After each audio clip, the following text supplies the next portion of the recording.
Царина од 65% за увоз на производи од сад во тарифникот на нашата управа не постои. Оттаму велат дека највисоката стапка е 60% и се однесува за увоз на цигари и тутун.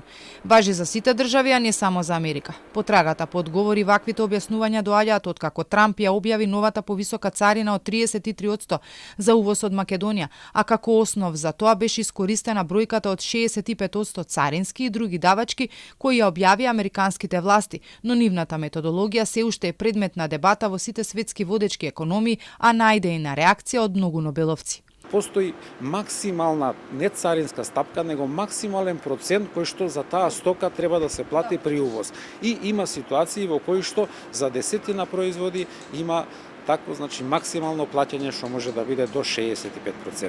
Значи некако чиста царинска стапка. Ние ќе се обидеме да, како да кажам, да видиме која е таа методологија, дали таа методологија можеме да пронајдеме некои слабости кај што би можеле да реагираме.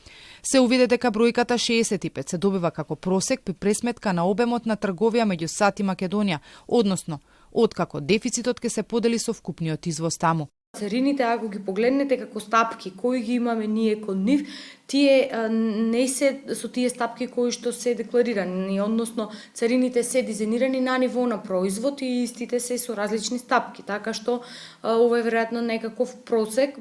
Највисоката царина при увоз од САД пак е 15% и се однесува за лешници. Со 7% се царини оружјето кое се внесува од таму во земјава, а е за Министерството за одбрана. Но за најголем дел од производите од САД нема царина.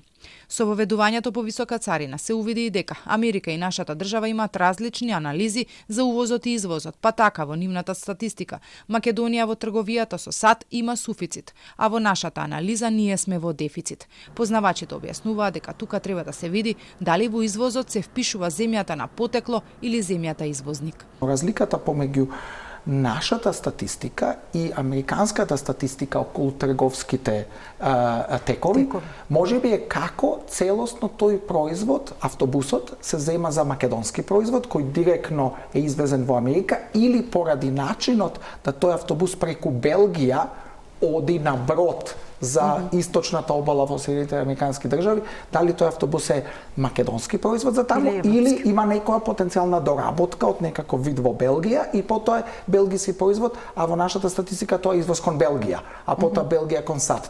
Новата повисока царина од САД за многу домашни експерти е неочекувана и сметаат дека ќе погоди повеќе сектори.